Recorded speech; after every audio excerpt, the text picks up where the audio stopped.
आज का टॉपिक है हमारा बुर्का, शिक्षा और ताकत। तो कीमत क्यों मुस्लिम लड़कियां चुका रही है, तो उसके पीछे की हम लोग वजह ढूंढते और उसका सॉल्यूशन भी। सोचो, एक लेडी जो डॉक्टर, टीचर या आईएएस बनना चाहती है, उसे क्लासरूम के गेट पर ही रोका जाता है। वजह उसका बुर्का, उसका हिजाब। ये सिर्फ कपड़े का इशू नहीं है, ये एजुकेशन, पावर और चॉइस का इशू है।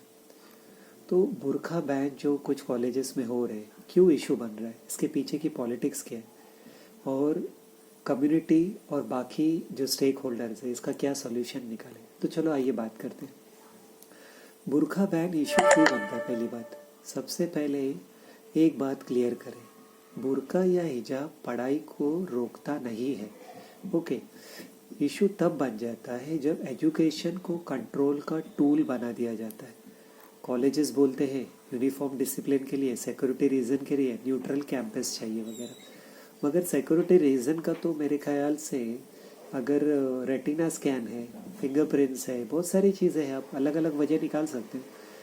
सारी चीज़ें अगर कोई बुरखे में या हिजाब में उसका एजुकेशन अगर वो पढ़ना चाहती है, तो आप वो सिर्फ उसकी कपड़े पर उसका एजुकेशन को क्यों ख़त्म करना चाहते हैं, जिसको अगर वो पूरी तरह से ढका हुआ है अच्छी तरह से। क्या है, क्या कुछ प्रोफेसर को कमज़ोरी पड़ रही है या कॉलेज को कुछ परेशानी हो रही है कि बिना चेहरे देखे वो लोग पढ़ा नहीं सकते। अब आता है लेकिन सवाल, अगर सिक्योरिटी इशू है तो प्राइवेट आईडी चेक क्यों नहीं, अगर यूनिफॉर्म है तो रिलीजन एक्सेप्शन क्लॉज क्यों नहीं है। सच ये है कि बुर्का विजिबल है और विजिबल चीज़ों को पॉलिटिक्स में इजी टारगेट बनाया जाता है। ओके, हर चीज़ के लिए आजकल मुसलमानों को ये चीज़ उठानी पड़ रही है। अब इसकी पीछे की पॉलिटिक्स, बुर्का बैन सिर्फ रूल नहीं होता, ये सिग्नल होता है। सिग्नल क्या, कौन एडजस्ट करेगा, कौन रूल बनाएगा, कौन पब्लिक स्पेस में फिट माना जाएगा। तो ये आइडेंटिटी पॉलिटिक्स में कॉलेजेस सेफ टेस्टिंग ग्राउंड होते हैं, स्टूडेंट कमज़ोर होते हैं, रेजिस्टेंस जो होता है वो लिमिटेड होता है। तो लॉन्ग टर्म इफेक्ट क्या, मुस्लिम लड़कियों का धीरे धीरे पब्लिक एजुकेशन से एग्जिट, और फिर कहा जाता है उन्हें खुद चॉइस किया। ओके, अब ग्राउंड रियलिटी और नुकसान किसका। रियलिटी ये है कि कई बार एग्ज़ाम मिस हो जाते हैं, कॉलेज चेंज कर देते, ड्रॉप आउट हो जाता है, डिप्रेशन हो जाता है, फैमिली प्रेशर होता है। तो एक कपड़े का डिसीजन पूरी ज़िंदगी का कॉस्ट बन जाता है। अब इसका सोल्यूशंस क्या रहेगा, स्टेट और कॉलेज लेवल पे रिटर्न एग्जेम्पशन पॉलिसीज होनी चाहिए, प्राइवेट आईडी वेरिफिकेशन रूम्स होने चाहिए, फीमेल स्टाफ्स होने चाहिए और अपील सिस्टम होने चाहिए। ये सब पॉसिबल है, बस इंटेंशन चाहिए। फिर दूसरा सोल्यूशन रहेगा मुस्लिम कम्युनिटी के अपने सोल्यूशन, और सबसे इम्पॉर्टेंट है सिर्फ स्टेट या कोर्ट का वेट करना काफ़ी नहीं है। अपनी कॉलेजेस अपने मुस्लिम एरिया में होनी चाहिए। मुस्लिम एरिया में क्वालिटी कॉलेजेस खोलना ही सेपरेशन नहीं है, ये सेल्फ रिस्पेक्ट और सिक्योरिटी है। क्यों ज़रूरी है, सेफ एंड डिग्निफाइड इन्वायरमेंट रहेगा, कोई कॉम्प्रोमाइज़ नहीं करना पड़ेगा। एजुकेशन यानी उसी को एजुकेशन देंगे जो अपना चेहरा दिखाता हो, ये कौन सा सिस्टम है। एजुकेशन की कंटिन्यूटी भी होगी, लॉन्ग टर्म ये रहेगा।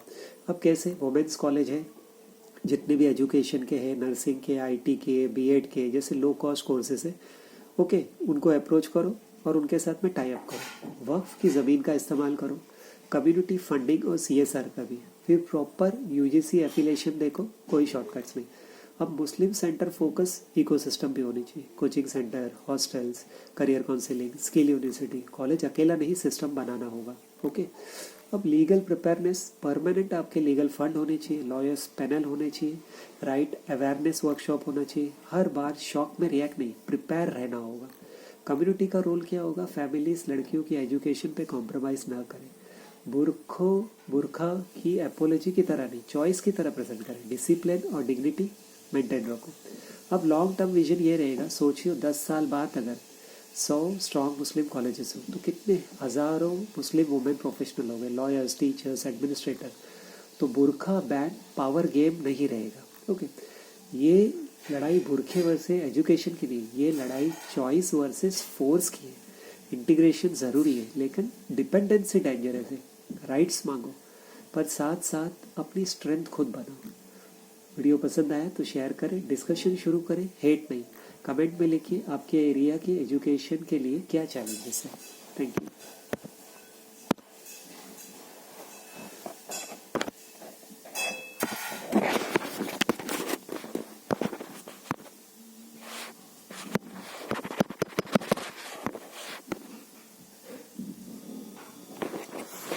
क्या यार